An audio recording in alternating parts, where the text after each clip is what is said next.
Hearing 2 is a recommendation to receive supporting documentation into the record, conclude the hearing, and declare an ordinance amending the municipal code relating to medical marijuana collectives read the first time and laid over to the next regular meeting of the City Council for final reading, and then second, to declare an ordinance establishing a temporary moratorium on the issues of permits, entitlements, licenses, approvals regarding medical marijuana collectives, declaring the urgency thereof, and declaring that this ordinance shall take effect immediately, read and adopted as read, and laid over to the next regular meeting of the City Council for final reading. Mr. City Clerk, it's our understanding that there is no oath required on this item. That is correct. Mr. City Attorney, do you have a staff presentation? Sure. Vice Mayor Lowenthal, members of the City Council, at your meeting on November 16th of this year, you requested the City Attorney's Office to prepare certain amendments to Chapter 5.87 of the Municipal Code, which deals with medical marijuana. Before you tonight, you have two ordinances, as the City Clerk indicated. One is an urgency ordinance that would create a moratorium against the establishment of additional medical marijuana facilities in the city. But the main ordinance that we have is an actual amendment to 5.87. As per your request, it would create an additional buffer zone so that a medical marijuana collective could not be located within 1,000 feet of a public park. It would also create a 45-day comment period, and we would, in essence, be doing away with one of the two hearings that were originally prescribed in the ordinance that we adopted in March of last year.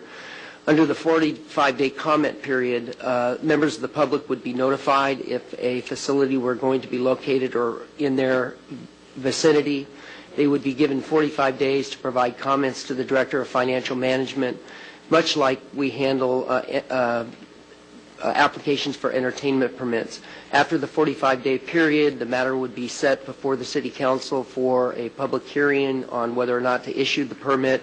At that time, the Director of Financial Management would provide to the City Council the comments not only that we received from the public, but those comments that we also received from the various staff of the city, including the Police Department, Fire Department, and Planning and Building, regarding the appropriateness of locating the facility at that particular site.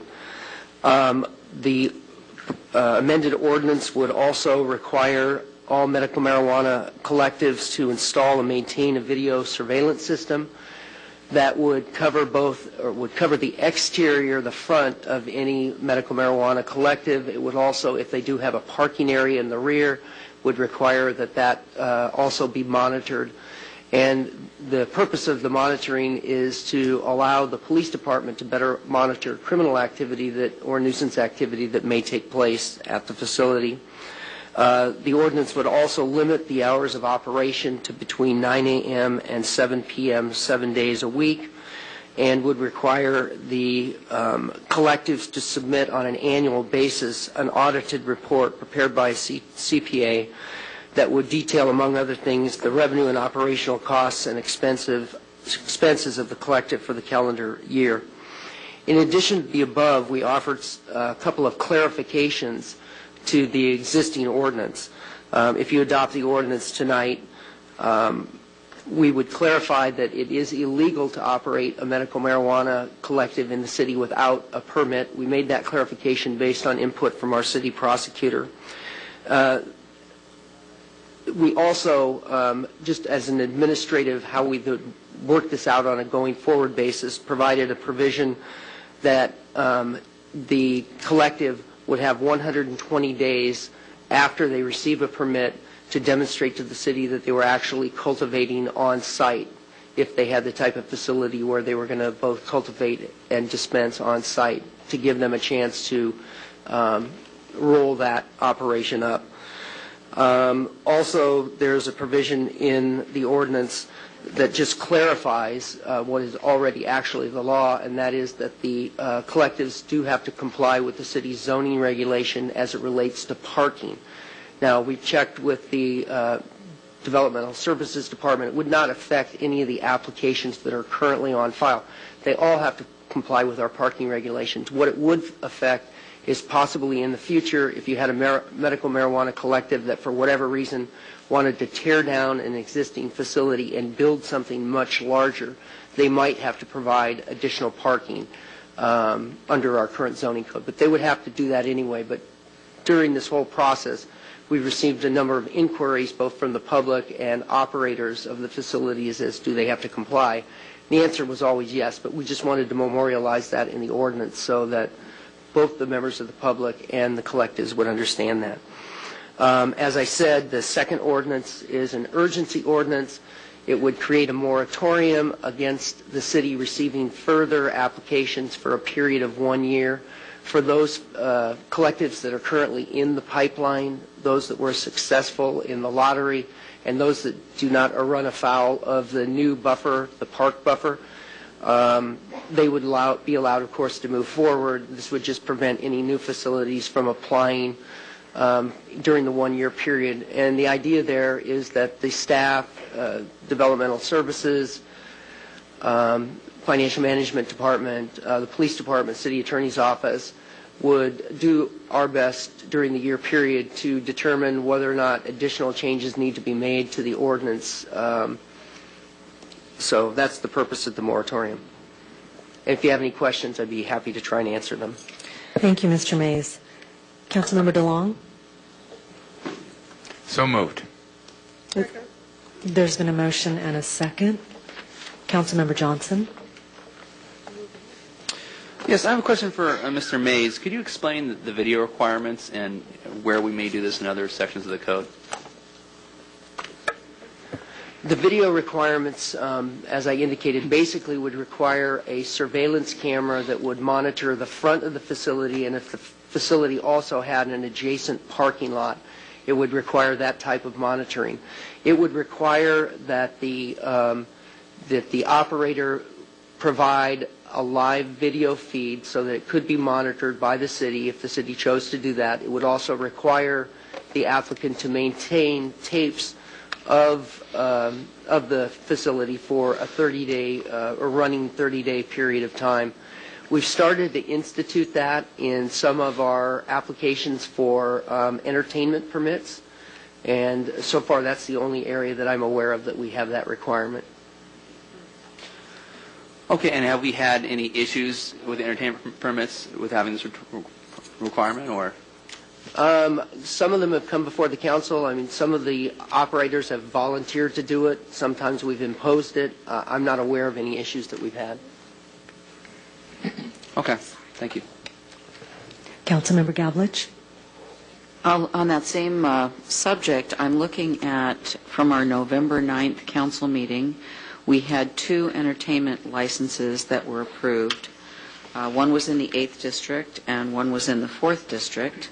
And they have one had the old system of requirement for surveillance cameras, and the one in the 4th district had the new one.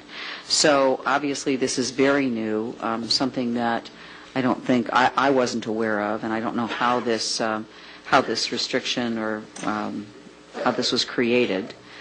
And my other question is, how are we putting medical marijuana facilities in the same grouping as entertainment permits? How did you come up with that?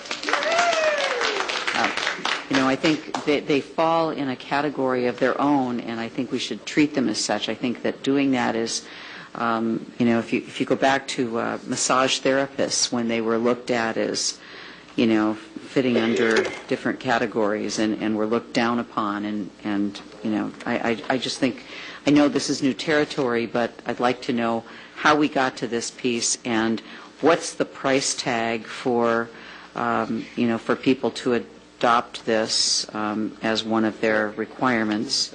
And I also have a problem with it being a live taped where I think there's something about patient confidentiality. Community camera program? So that were a lot of questions, but I'd really like if you could start with why was this grouped into the same definition or the same requirements as entertainment permits, and how did that change come to be? Well, the reason it's in there is because at the meeting on the 16th, that was one of the 4 items, I believe, that were in the proposed council agenda. So it was just simply following council's direction on the 16th to bring back an ordinance that included those 4 changes, and one was the video surveillance camera. And so once we got that direction, we worked with the police department to come up with language that they felt was suitable. And it just so happens it does pattern after what we're moving towards with the entertainment.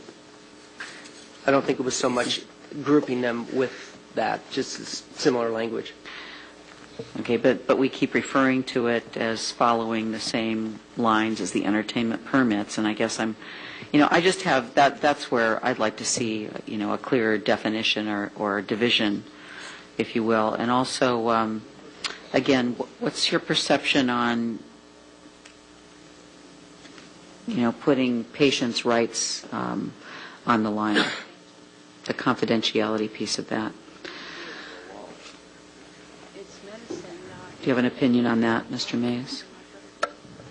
I hate to put you on the... That's all right. As you indicated, this is new territory. I mean, I think it's fairly well recognized in cities, including our city, that there are secondary effects that we experience from these types of facilities in some cases. And it's purely a public safety issue, so that if we do have problems at a particular facility, the police would be able to potentially identify somebody that was coming or going. And, I certainly would want that. I mean, I encourage a lot of the 8th District businesses to install video cameras for, problems that they have. Unfortunately, it usually is after the fact when somebody has been robbed or some assault on the business has been made. So I see the benefit of it. I just, I'm having a problem with the live feed. So I guess I'd like to ask, maybe do we have a rep? Yes, from the police department. How do you see this as different from what we were asking businesses to have or to provide for you prior? Councilmember Gavlich, Vice Mayor, and other members of the council, this process, and as recommended now for this particular ordinance, follows along the guidelines of other opportunities that Chief McDonald has suggested with respect to the advancement of the technology and law enforcement's ability to utilize those advancements. We'll be in a state at some point in time where officers from their police vehicles will be able to intercept via Wi-Fi, these live feeds as they are responding to calls for service, to further educate them as to what the circumstances might be with respect to the call. But further, from the standpoint of investigation, prosecution, and of crimes which may occur in connection to collectives and the activity, there is no better evidence than the videotape or our ability to identify suspects from behind video monitoring. The likelihood of using it as a real-time monitoring service is probably much less of the circumstance that we would come into contact with. However, as the city, with other entertainment permits and other provisions for a citywide video system, we look to integrate the same technology in the same fashion for all businesses as we would do here with this prospective ordinance. So will the police department be recommending for other businesses to comply with this as well as we move forward? Is this what the interest is? I think that you're seeing the baby steps of this happen now with the entertainment permits. Our next step, I think, would be definitely within the collective realm and any other business that might lend itself to frequency of criminal activity that we can better enable our protection of those businesses. Such as liquor stores, banks, right? Okay, I think my point's been made. Thank you. Thank you, Madam Vice Mayor. If possible, I'd like to add an amendment to this initiative. And what I'd like to do is allow 60 days for displaced collectives to attempt to find alternative space within the new ordinance. And secondly, for this ordinance only, to remove beaches from the definitions of parks.